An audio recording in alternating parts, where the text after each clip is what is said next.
calling case numbers 2500-85101FC and 2500-85701FC in the matter of the people of the state of Michigan versus Mr. Desmond Burks. Today is day for two sentencings. Appearances, please. Good morning, Your Honor. Lisa Lindsay on behalf of the people of the state of Michigan, P number 39570. Good morning, Your Honor. Mike Glenn for the people. My P number is 77516. And good morning, Your Honor. Gabi Silver appearing on behalf of Desmond Burks. Good morning, Your Honor. Sarah Kraus, P81830, also appearing on behalf of Desmond Burks. Mr. Burks, can you state your name, please? Desmond Burks. All right, good morning. Good morning, everyone. With regards to the PSIR, we are here for sentencing. Any additions, corrections, or deletions to the... I think there is one thing that we need to place on the record with regards to, it's more minor, but why don't we do that first? We have a sidebar discussion. Go ahead, Mr. Glenn or Ms. Lindsay. Yes, Judge. We were reviewing the plea forms that were negotiated in this particular case, and we found an error for the first-degree murder case. It was pled down to second-degree murder. Counts 3 through 5 had the notation that it would have been a mandatory life habitual fourth violent offender, so a mandatory 25.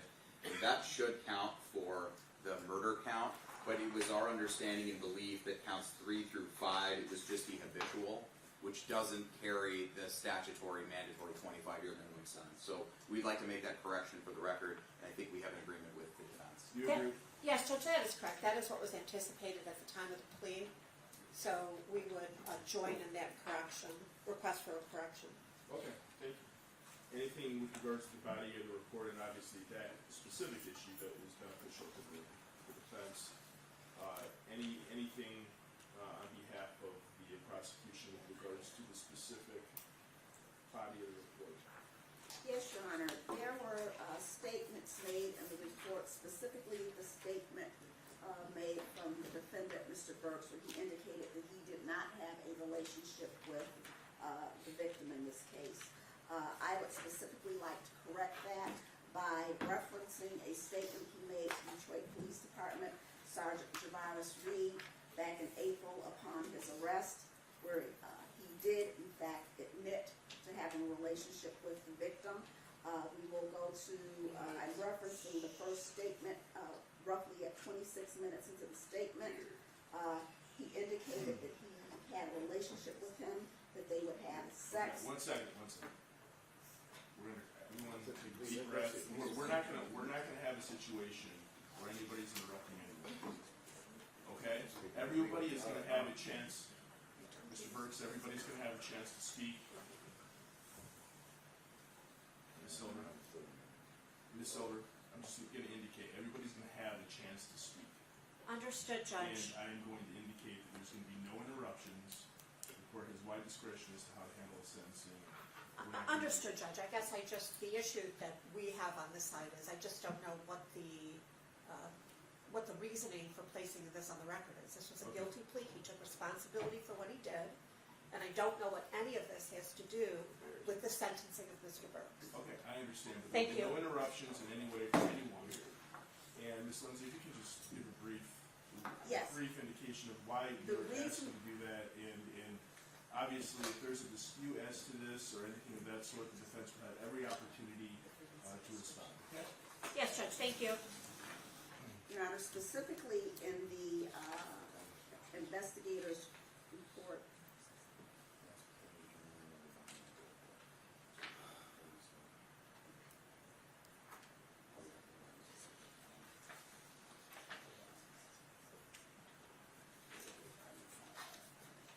Your Honor, in the pre-sentence report, the defendant had an opportunity to speak with the author of the report.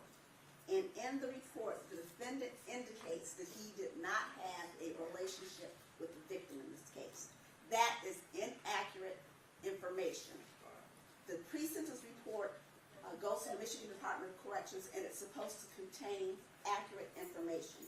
The reason why this is being put into the record at this point, and believe me, Your Honor, we have video of this.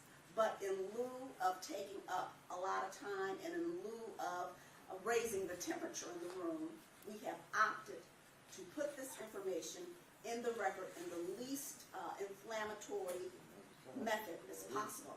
That is why I am referencing specific time frames in the statement, which we will want attached to the pre-sentence report to go to the Michigan Department of Corrections, so they can have an accurate assessment of what happened. We have that right to have accurate information in the pre-sentence report. And although the defendant did in fact plead guilty, he cannot deny Okay. the underlying facts. Okay. Anything else? Yes. So as it relates to the statement he gave to the Detroit Police Department in April to Sergeant Javaris Reed at approximately 26 minutes into this statement, he indicated that he was having a sexual relationship with the victim. He indicated that he felt funny talking about it because he did not want his family and friends to know about it. Further on in that same statement, at 2 hours and 37 minutes, he indicated that he was really like, that the victim was really like his boyfriend on the side. And as it relates to approximately at 3 hours and 18 minutes into the statement, he said, okay, like I was his little boyfriend. No, seriously, I believe that he goes on to say that he began to start developing feelings for the victim.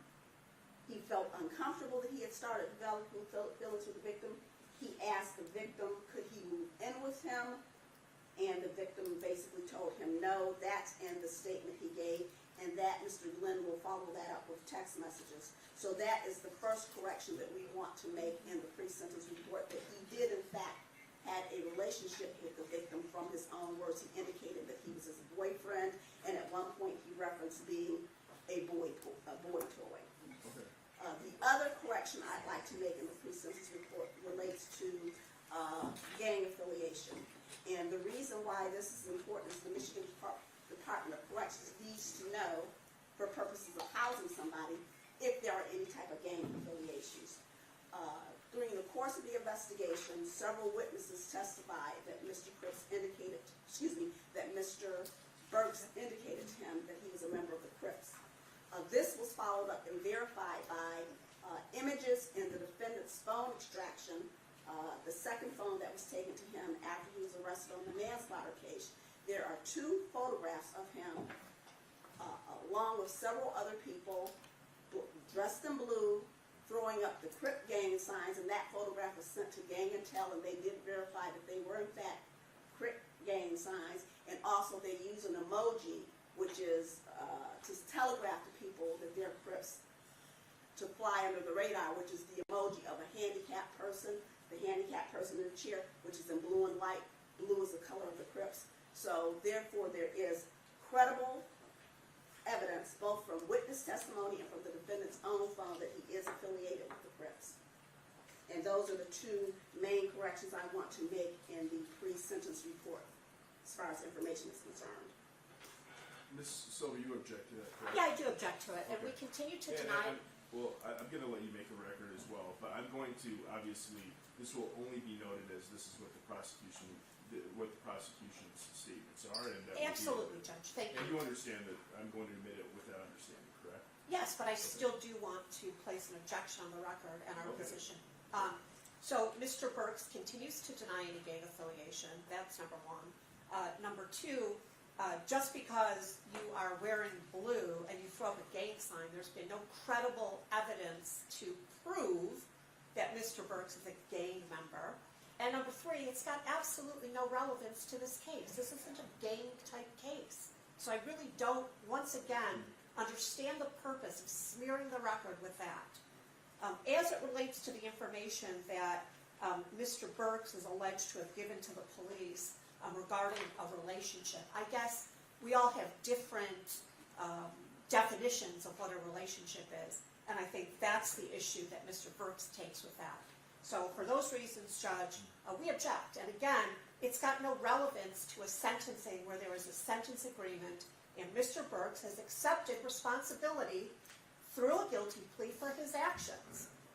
Okay, the Michigan Department of Corrections, with the understanding of each side's position, will be advised of this, and that information and that statement that Ms. Silver made as well, all of this will be on the record for the Michigan Department of Corrections to always consider. Okay? Thank you, Judge. Go ahead. Thank you, Judge. Just a few more additions. Ms. Lindsay mentioned the statements made by the defendant to the Detroit Police Department. Over the course of this very lengthy investigation, two relevant cell phones were recovered that were attributed to Mr. Burks that indicated there were 3,925 contacts between Mr. Burks from November 1st of 2022 to the doctor and back and forth until the date of his demise on the 22nd of April of 2023. A lot of these text messages were sexual in nature. There were videos and pictures sent to each other referring to their sexual relationship. There was some soliciting back and forth between the two. Some of those photographs were going to be admitted at trial. To further some of the statements that Mr. Burks made and to kind of add some weight to them, there was also geotags, so unique identifiers in the metadata, so data within data, that indicated that these photographs were actually taken at the doctor's home when the doctor was performing sexual acts on the defendant. And it also indicated that there may have been more than one individual that had been involved. And these are also photographs that were intended to be admitted at trial that also were identified as being the defendant. Now, we also, in the body of the pre-sentence report, notate that there was one or two pages of what the investigator's report or what the investigation indicated. We think that that's factually lacking, so we would ask the court to incorporate the investigator's report, which is about 181 pages long. It's in its redacted form as provided to the defense upon agreement of the parties. We'd like that added so that an accurate representation of the evidence that people had against the defendant and the substantial amount of work that the Detroit Police Department did in closing this particular case, we'd like that added to the pre-sentence investigation report as well.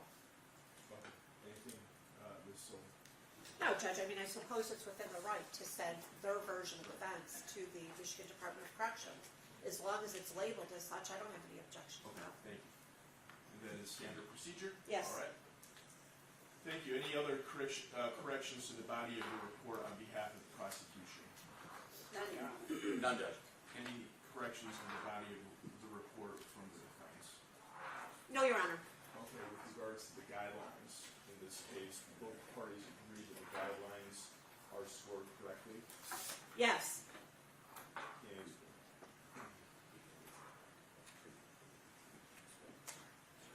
And those guidelines score 58,228 on the manslaughter case 25-003851 and 25-003857. The guidelines are 315 to 1,050. Do both parties agree with that? Just one moment, Your Honor. Well, we agree with it. We have computed the guidelines and came out with exactly these same scorings. Yeah, Judge, we have no corrections to Okay, thank you. All right, anything on behalf of the people? Your Honor, in regards to the first-degree murder case, we do have members of the family that would like to address the court. They can come up to the podium and you can have them, they can come one at a time, okay? Thank you, Judge.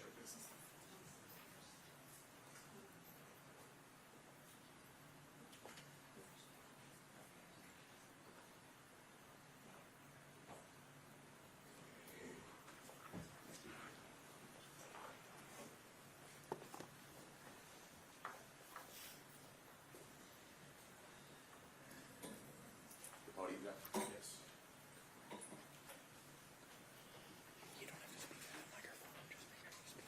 Good morning.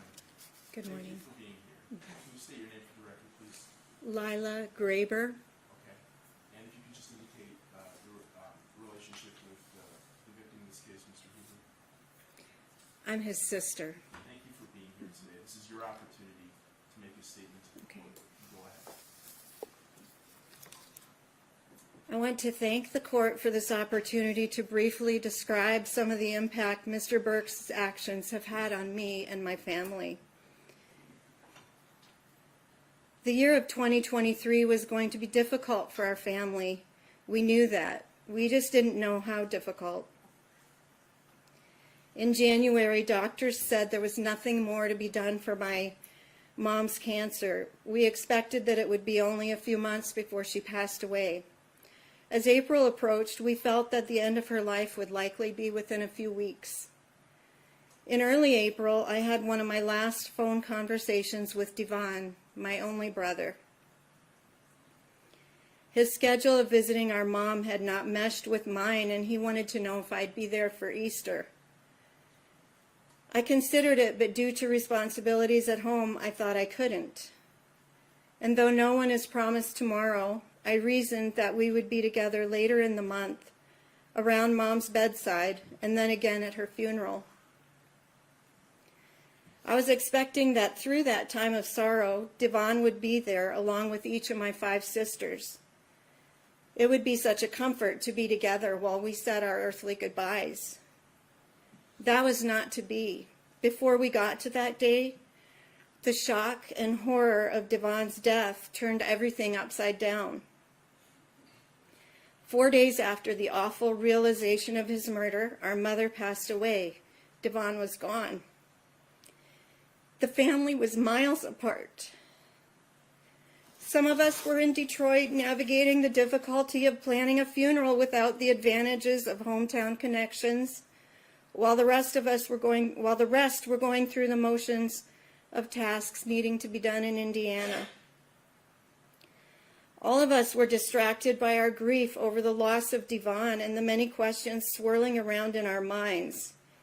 The weight of Devon's death and the surrounding circumstances seemed to crowd out any normal feelings of grief one might have at the loss of a loving, attentive mother.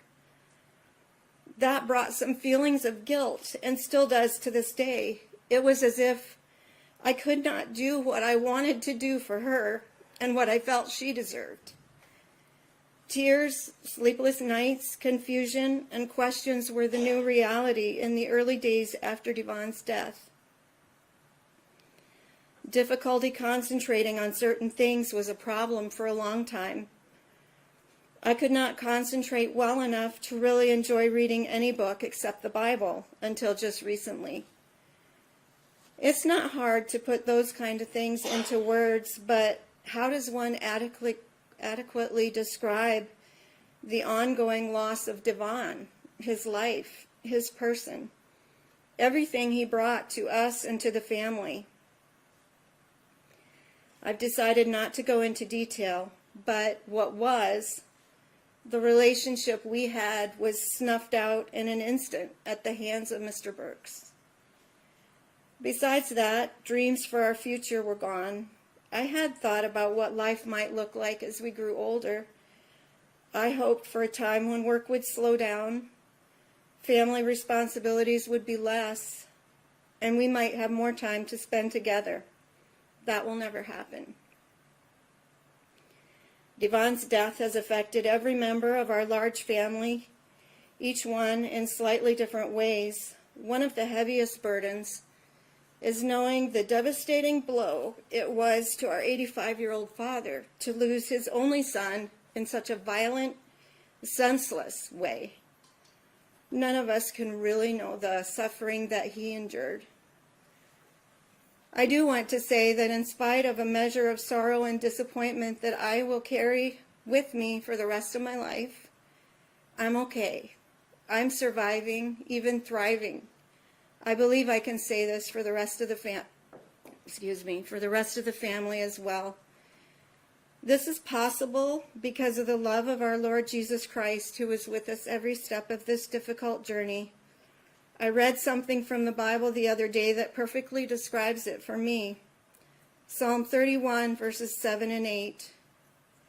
I am overcome with joy because of your unfailing love. For you have seen my troubles, and you care about the anguish of my soul.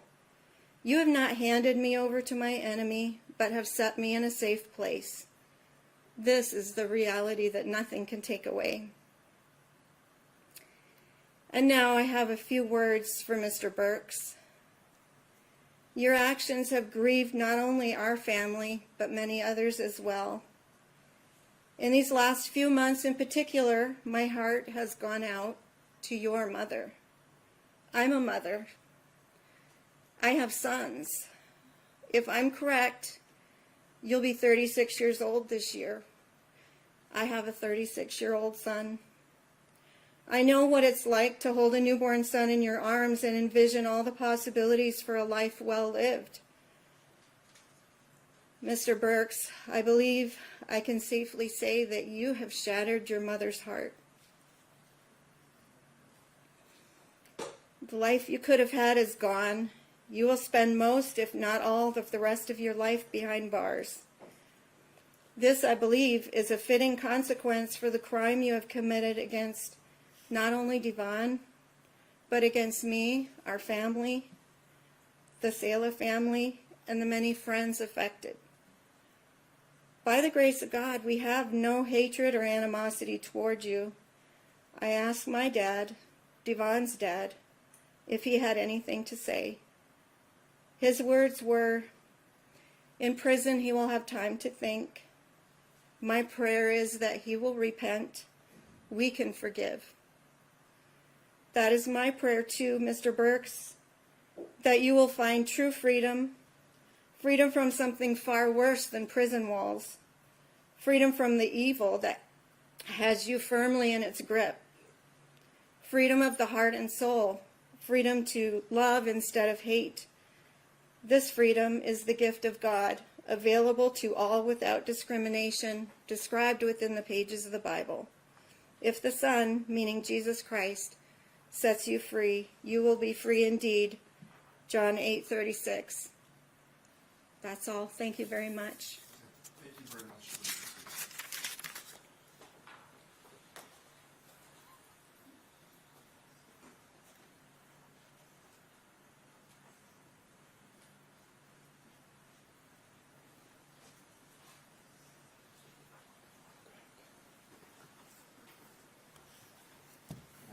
Good morning. Can you state your name for the record? Gerald Martin. And what relationship do you have with My wife, Andrea, is Devon's sister, so I'm here to make a statement on her behalf. I want to thank you for being here, and go ahead and make a statement. Thank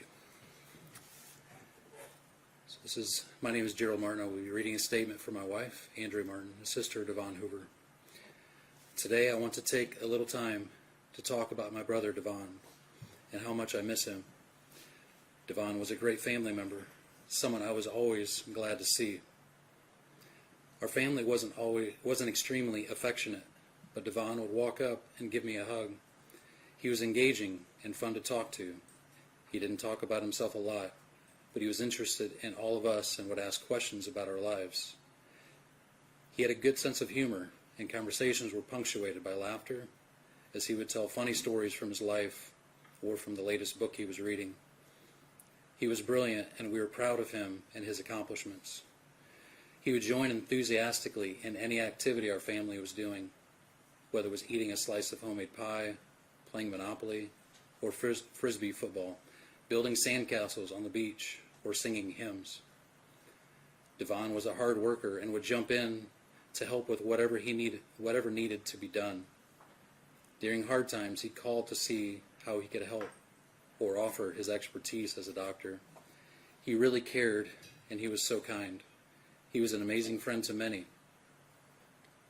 It's hard to put into words what he meant to our family, or the sense of loss we feel now that he's gone. Our family will never be the same. We have experienced the shock of his death. We've cried many, many tears. We were thrown into planning 2 funerals at once, since her mother died 4 days after Devon. I've gone through more stress and exhaustion than ever before. Grief pops up in so many ways, often unexpectedly and at inopportune times. We had to leave our children behind as we made numerous trips to Detroit to take care of Devon's estate. Personally, I have a lot of anxiety. There's an ache in my heart as I remember Devon and think about what could have been. In spite of all this, I know I'm going to be okay. Jesus is with me, and he's promised to never, ever leave me. I know his promises are true. He brings me peace as I wrestle with my fears. Just as Devon beautifully restored his home room by room, Jesus is restoring my soul. I am a work in progress, and Jesus has promised to complete his work in me. Desmond, I forgive you. I will not hold bitterness and hatred in my heart towards you for the evil you have done. My wish for you is that you can know Jesus. He says in the Bible that anyone that commits sin is a slave to sin, and this includes all of us because we have all sinned. Please turn away from your sin and come to Jesus. He can make you into a new person. He can give you a new heart with new desires, and you can be free on the inside even though you are in prison.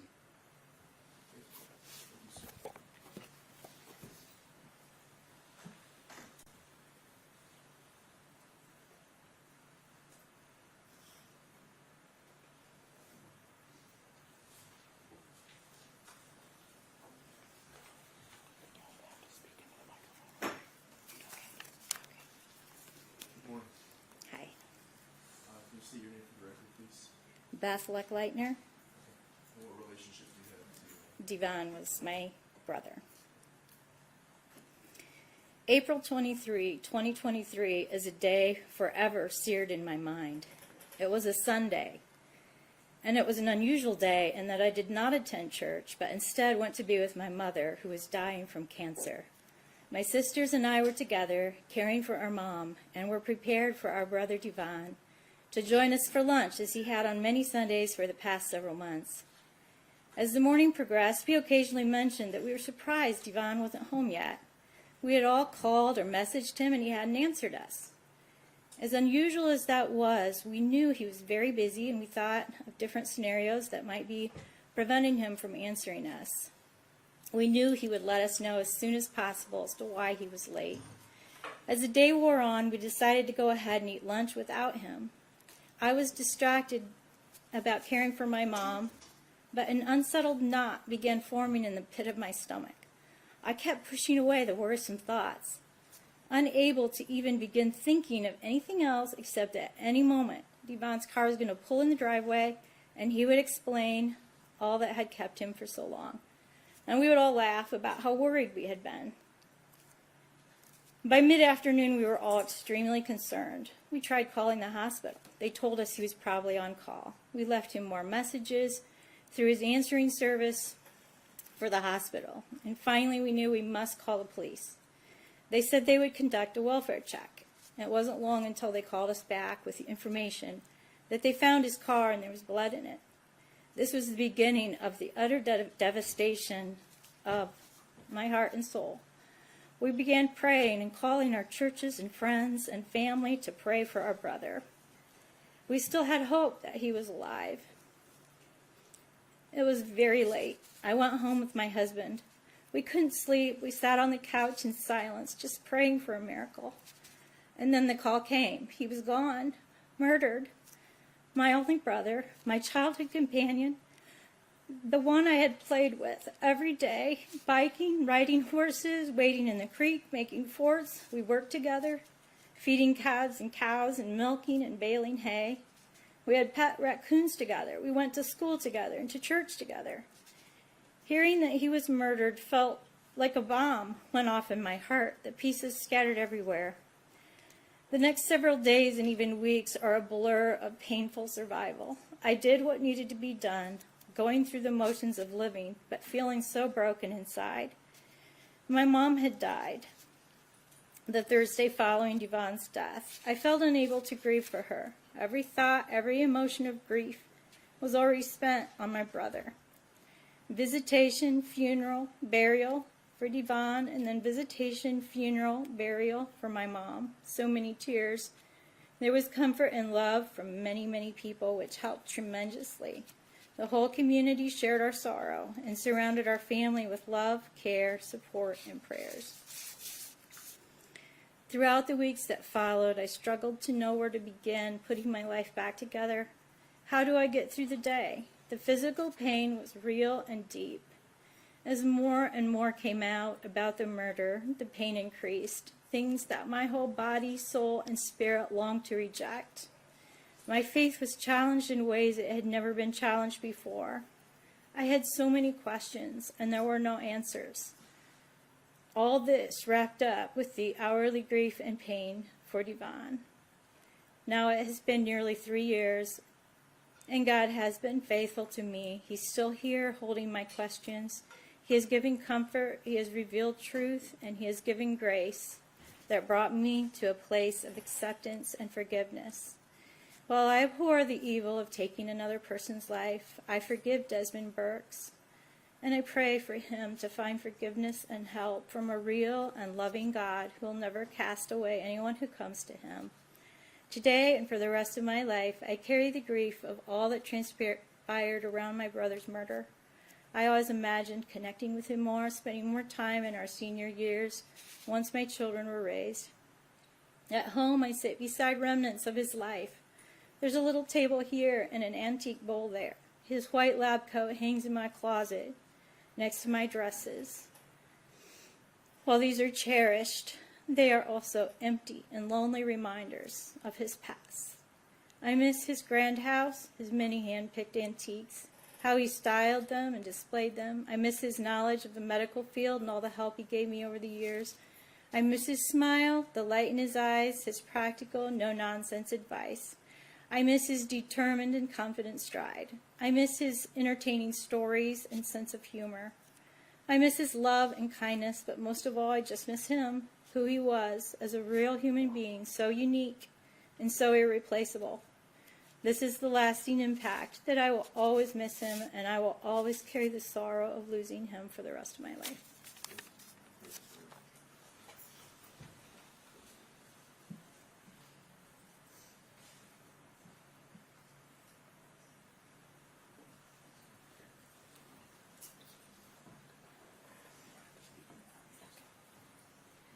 Good morning. Can you state your name, please? Lori Hoover. How are you related to Devon? He is my brother. Thank you. Thank you for being. Unimaginable evil came to the kitchen table of my parents' home on April 23rd, 2023, where our family was gathered, and we all heard the voice on the phone saying we found his car with blood in it. In the next room, our mother lay unresponsive, dying from cancer. It was a dark night that culminated with some of the darkest news possible. Our brother was dead, murdered. We were prepared to grieve for our mother, but not for our brother. Devon was a central figure in our family, right in the middle of the siblings, with 3 older sisters and 3 younger. He was strong, capable, driven, and exceptionally intelligent. He loved his family, and we knew it. Now there is a Devon-sized hole in the middle of our family, and our hearts are forever changed by grief. Devon accomplished much in 53 years, and he would have done so much more. He wanted to take each of his sisters and their spouses on a trip to Europe. He was planning for an English garden in his backyard, learning French, in addition to being an excellent neurosurgeon in the prime of his career, known for his skill and compassion. One man, Desmond Burks, is responsible for our grief, our loss, and all that will never be. How shall we go on without our brother? We don't really know.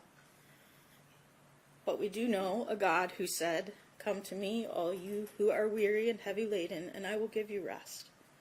We have found rest in the one who carries our grief and sorrow. We go on with forgiveness. Desmond, I do forgive you because I have also been forgiven of much. Jesus is a light that shines in the darkness, and the darkness cannot overcome it. I pray that you will turn to him and find rest for your soul. And we go on with hope, believing one day all shall be well. On that day, God himself will wipe away all tears from our eyes, and there will be no more death, neither sorrow nor crying. Neither shall there be any more pain, for the former things will be passed away. Thank you. Thank you.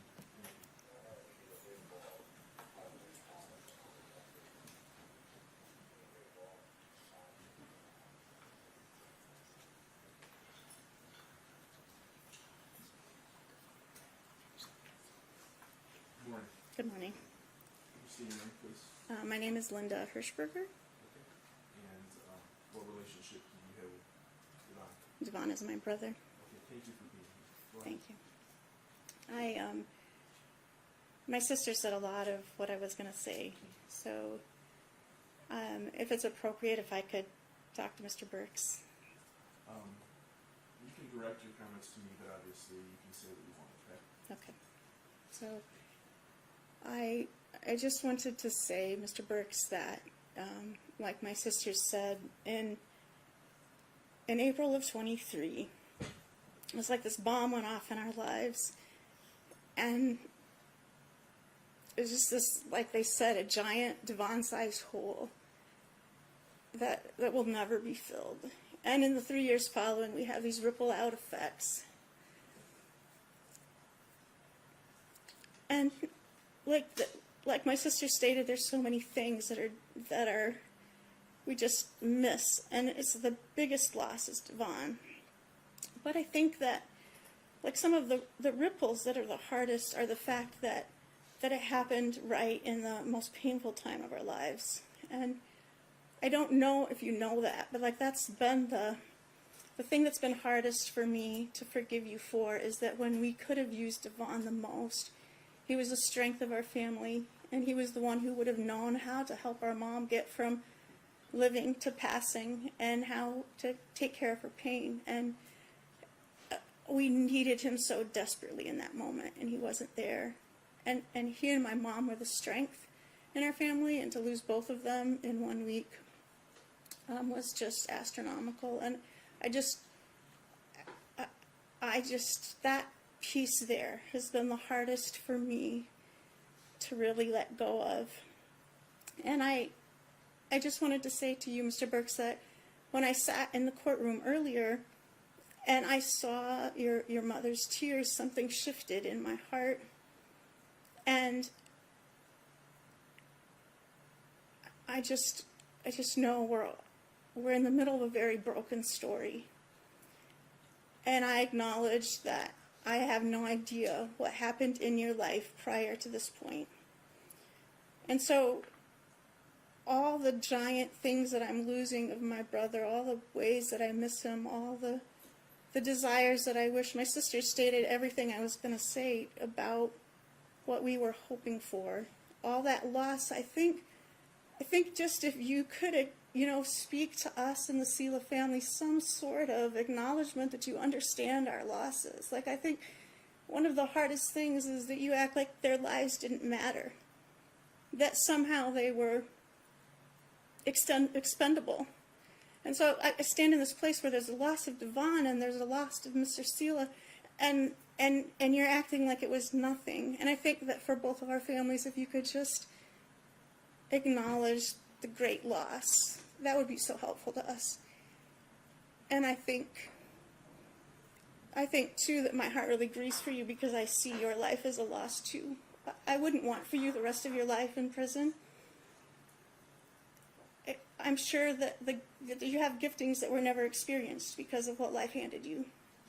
And I'm sorry that your life is going to be stuck in jail the rest of your life too. It doesn't bring me any great joy. It's just a lot of pain all in one pile. And so, yeah, I just want to say too that I don't hate you, and I'm choosing to keep forgiving you. And I would ask if at some point you could say to our family and the Saleh family that you understand how great our loss is.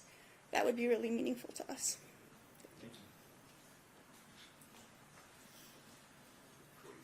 Go ahead.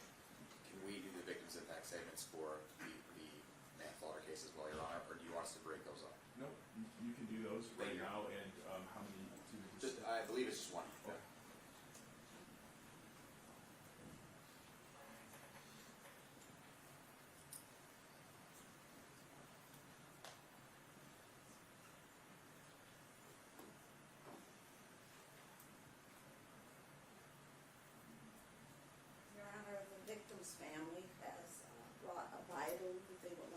Mr. Burks to have, so I'll look to Ms. Silver, and so she can have the deputies. Yes, thank you. This was brought, and that you can give it to the deputies as well, and then Mr. Brooks can have that, okay? Yes, Judge. Thank you. Yeah.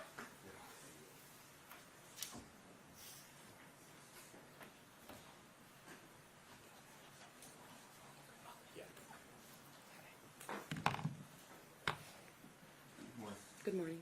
Can you please state your name Angie Salmasi. and what relationship do you have with Mr. Saleh? He was my stepdad. Thank you for being here. Thank you.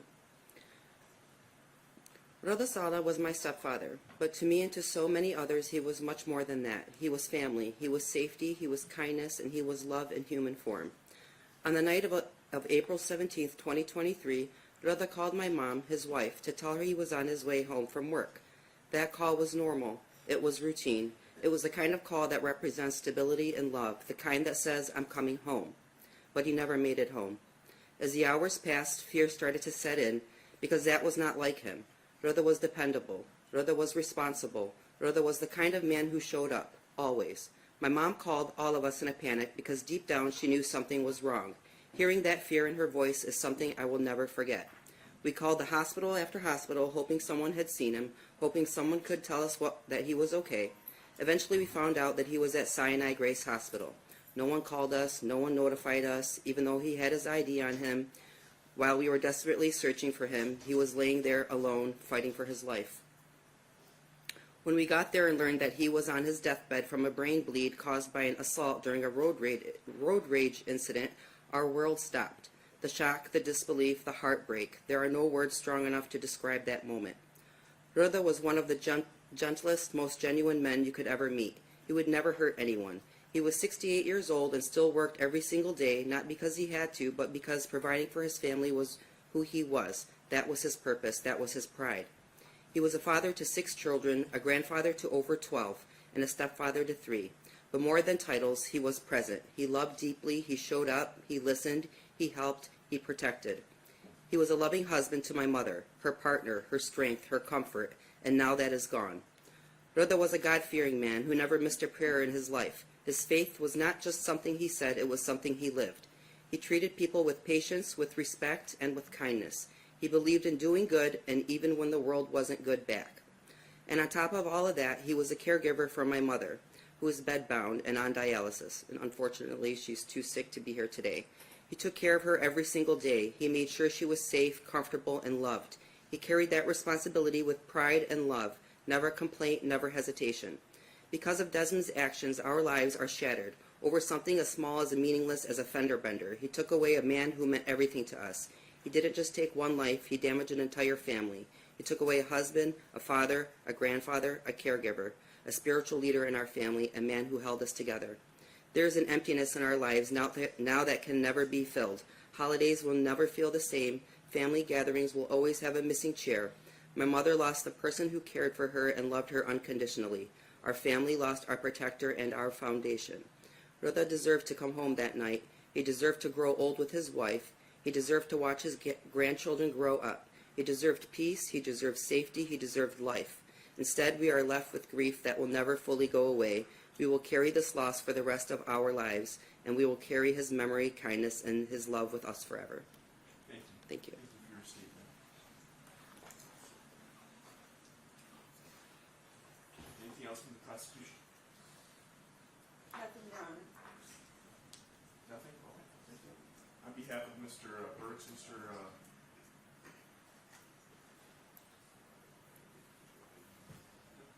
Burks and Ms. Silver is the proposal. Yes, Judge. Ms. Krause as well.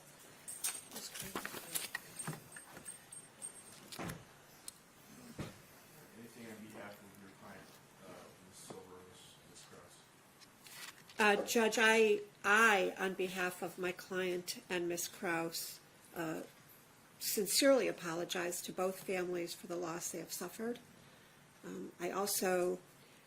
I think I apologize for the circumstances that brought Mr. Burks here the childhood that Mr. Burks led and the circumstances that I think contributed to him being here before you today. I think Mr. Burks wishes to address the court as well. Thank you, Mr. Burks. Go ahead. My name is Desmond Burks. I'd like to say I'm not a murderer, I'm not a killer.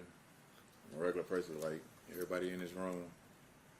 I'm not gay as what the prosecutor want me to be. Not a gang member. I love sports. I'm a people person. I didn't intentionally meant to kill the guy about the road rage. It was a slap, not an assault. Sorry about what happened. But can't bring it back. About the doctor stuff, just because I took the plea, don't mean I did it. I'm tired of them keep saying that I'm some gay killer or a gay person and a gang member in the same breath. That don't even mix. It's impossible. That's all I gotta really say. I don't have nothing else. All right, thank you. With regards to on both cases, you may file an application for leave to appeal your conviction and sentence. You cannot afford to hire an attorney. The court will appoint an attorney and furnish the attorney's transcripts. Just before you continue, can we approach briefly? Yes, go ahead. No, just Stay right there. Today we're going to go back.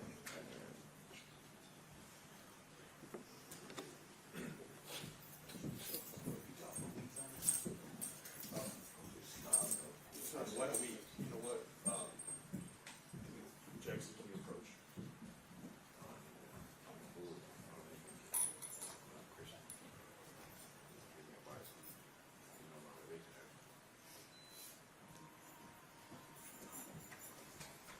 We're going to go out here. We'll be right back.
Yeah, coming back up here. We're back on the record. Mr. Burks, all the attorneys are present. Mr. Burks is You present. said what you wanted to say. You're done, right? Mr. Burks made his statement. I've heard all the statements. Before I continue, I just want to indicate, Mr. Burks, you may file an application for leave to appeal your conviction and sentence. Not able to hire You need to initial an review. attorney. The court will appoint an attorney and furnish the attorney with the transcripts and file necessary for you to handle your appeal. Your request for an attorney must be made within 42 days. Now, this goes for both cases. You will have that application appeal. With regards to costs and fees that are associated with this case,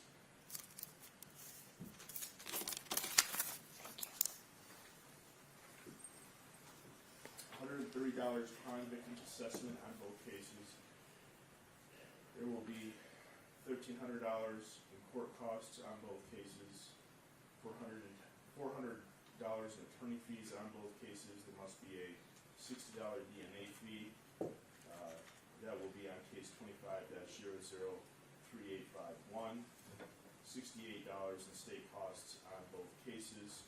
With regards to docket 25-003851, will be given credit for 647 days served. In case 25-003857, will be given credit for 562 days served. I will adopt the sentence agreements in this case. It will be the sense of this court on count 2, second-degree murder, to adopt the sentence agreement. In that case,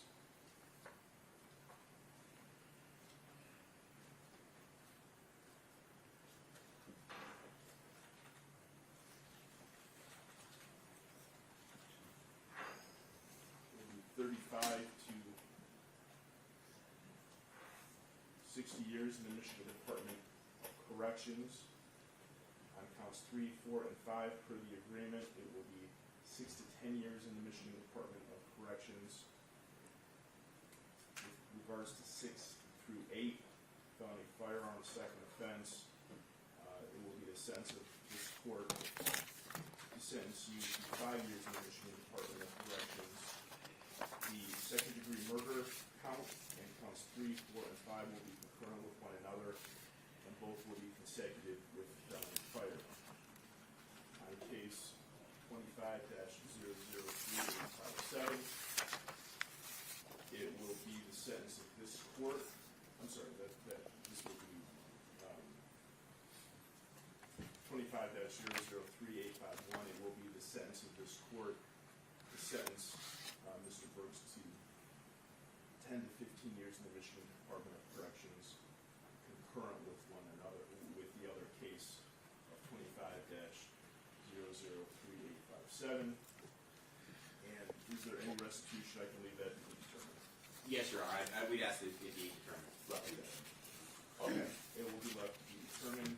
I want to thank the Hoover family for being here today, and the Saleh family. To the Saleh family, I'm very sorry for your loss, and thank you for that profound statement that was made. And to the Hoover family, I want to thank everyone who spoke.